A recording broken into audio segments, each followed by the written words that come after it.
जगन्नाथ मंदिर के पीछे की कहानी क्या है? भगवान कृष्ण ने देह छोड़ी तो उनका अंतिम संस्कार किया गया। उनका सारा शरीर तो 5 तत्व में मिल गया, लेकिन उनका हृदय बिल्कुल सामान्य एक जिंदा आदमी की तरह धड़क रहा था, और वो बिल्कुल सुरक्षित था। उनका हृदय आज तक सुरक्षित है, जो भगवान जगन्नाथ की काठ की मूर्ति के अंदर रहता है और उसी तरह धड़कता है। ये बात बहुत कम लोगों को पता है। महाप्रभु का महारहस्य सोने की झाड़ू से होती है सफाई। हर 12 साल में महाप्रभु की मूर्ति को बदला जाता है। उस समय पूरे शहर में ब्लैकआउट किया जाता है, यानी पूरे शहर की लाइट बंद की जाती है। लाइट बंद होने के बाद मंदिर परिसर को सीआरपीएफ की सेना चारों तरफ से घेर लेती है। उस समय कोई भी मंदिर में नहीं जा सकता। मंदिर के अंदर घना अंधेरा रहता है। पुजारी की आंखों में पट्टी बंधी होती है। पुजारी के हाथ में दस्ताने होते हैं। वो पुरानी मूर्ति से ब्रह्म पदार्थ निकालता है और नई मूर्ति में डाल देता है। ये ब्रह्म पदार्थ क्या है आज तक किसी को नहीं पता। इसे आज तक किसी ने नहीं देखा। हजारों सालों से ये एक मूर्ति से दूसरी मूर्ति में ट्रांसफर किया जा रहा है। ये एक अलौकिक पदार्थ है जिसको छूने मात्र से किसी इंसान के जिस्म के चिथड़े उड़ जाए।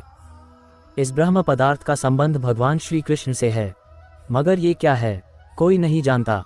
भगवान जगन्नाथ और अन्य प्रतिमाएं उसी साल बदली जाती हैं, जब साल में आषाढ़ के 2 महीने आते हैं।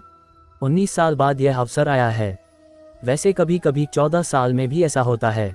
इस मौके को नव कलेवर कहते हैं, मगर आज तक कोई भी पुजारी ये नहीं बता पाया कि महाप्रभु जगन्नाथ की मूर्ति में आखिर ऐसा क्या है। कुछ पुजारियों का कहना है कि जब हमने उसे हाथ में लिया तो खरगोश जैसा उछल रहा था। आंखों में पट्टी थी, हाथ में दस्ताने थे, तो हम सिर्फ महसूस कर पाए। आज भी हर साल जगन्नाथ यात्रा के उपलक्ष्य में सोने की झाड़ू से पुरी के राजा खुद झाड़ू लगाने आते हैं। भगवान जगन्नाथ मंदिर के सिंहद्वार से पहला कदम अंदर रखते ही समुद्र की लहरों की आवाज़ अंदर सुनाई नहीं देती। जबकि आश्चर्य में डाल देने वाली बात यह है कि जैसे ही आप मंदिर से एक कदम बाहर रखेंगे, वैसे ही समुद्र की आवाज़ सुनाई देंगी। आपने ज़्यादातर मंदिरों के शिखर पर पक्षी बैठे उड़ते देखे होंगे, लेकिन जगन्नाथ मंदिर के ऊपर से कोई पक्षी नहीं गुजरता। झंडा हमेशा हवा की उल्टी दिशा में लहराता है। दिन में किसी भी समय भगवान जगन्नाथ मंदिर के मुख्य शिखर की परछाई नहीं बनती। भगवान जगन्नाथ मंदिर के 45 मंजिला शिखर पर स्थित झंडे को रोज बदला जाता है। ऐसी मान्यता है कि अगर एक दिन भी झंडा नहीं बदला गया तो मंदिर 18 सालों के लिए बंद हो जाएगा। इसी तरह भगवान जगन्नाथ मंदिर के शिखर पर एक सुदर्शन चक्र भी है, जो हर दिशा से देखने पर आपके मुंह आपकी तरफ दिखता है।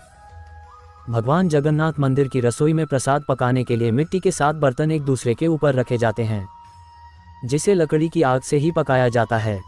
इस दौरान सबसे ऊपर रखे बर्तन का पकवान पहले पकता है। भगवान जगन्नाथ मंदिर में हर दिन बनने वाला प्रसाद भक्तों के लिए कभी कम नहीं पड़ता। लेकिन हैरान करने वाली बात यह है कि जैसे ही मंदिर के पट बंद होते हैं, वैसे ही प्रसाद भी खत्म हो जाता है। और भी कितनी ही आश्चर्यजनक चीज़ें हैं। हमारे सनातन धर्म की जय हो, सनातन धर्म की। श्री जगन्नाथ जी की जय।